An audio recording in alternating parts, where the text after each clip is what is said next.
एक induction heater बनाने के लिए आपको 2 ट्रांजिस्टर चाहिए, इसकी वैल्यू आपको शो हो रही होगी। 2 रजिस्टर चाहिए और ये 1 वाट के रजिस्टर हैं, और इसके बाद 2 और रजिस्टर चाहिए, ये 1/4 वाट के रजिस्टर हैं, और 2 डायोड चाहिए जिनकी वैल्यू ऊपर शो हो रही होगी आपको, और एक कैपेसिटर चाहिए, ये नॉन पोलर कैपेसिटर है, और आपको एक इंडक्टर चाहिए, ये मैंने खुद बनाई हुई इंडक्टर है, और एक वायर चाहिए 11 टर्न्स की 1 mm की वायर होनी चाहिए कॉपर की, और कॉपर प्योर कॉपर होनी चाहिए, सिल्वर नहीं होनी चाहिए। एक हीट सिंक चाहिए जिसके साथ हम ट्रांजिस्टर लगाएंगे, क्योंकि ये बहुत ज़्यादा हीट अप होते हैं। इंडक्शन हीटर जब काम करता है ये बहुत ज़्यादा हीट अप होती हैं ट्रांजिस्टर, तो इसके लिए अगर आप ये नहीं लगाएंगे हीट सिंक तो ये ख़राब हो जाएंगे। अब इसको हम सोल्डर कर लेते हैं पहले इसका फिटिंग करके। तो बाकी आप वीडियो को लाइक कर दें, सब्सक्राइब कर दें चैनल को इस तरह की और वीडियो देखने के लिए। तो इनको सही कस के बंद कर देना है। अब इसके साथ हम कनेक्शन करेंगे, तो इसके ऊपर सोल्डरिंग पेस्ट लगा रहे हैं। अब इसके ऊपर हम पहले वायर लगा लेते हैं, सोल्डर वायर।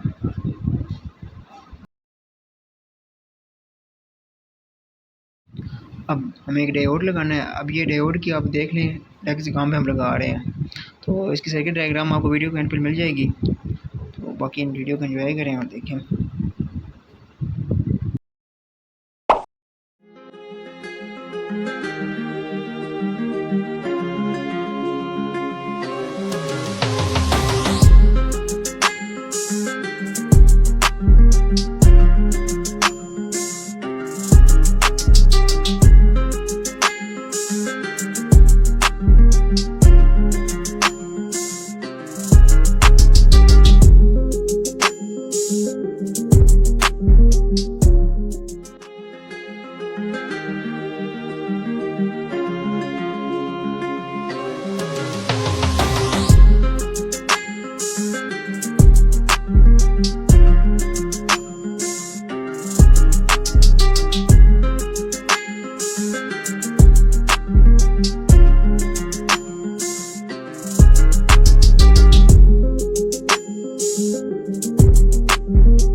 हमारा सर्किट बन के रेडी हो गया। अब हम एक्स्ट्रा लेग्स काट देंगे।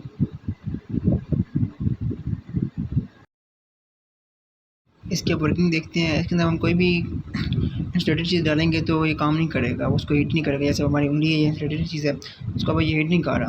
तो इसके अंदर जब हम जैसे ही हम कोई कंडक्टर चीज़ डालते जाएंगे, कोई आयरन, कोई मेटल, कोई भी मेटल डालेंगे ना, तो ये इंडक्शन इसमें होएगी और ये हीट ट्रांसफ़र कर देगा।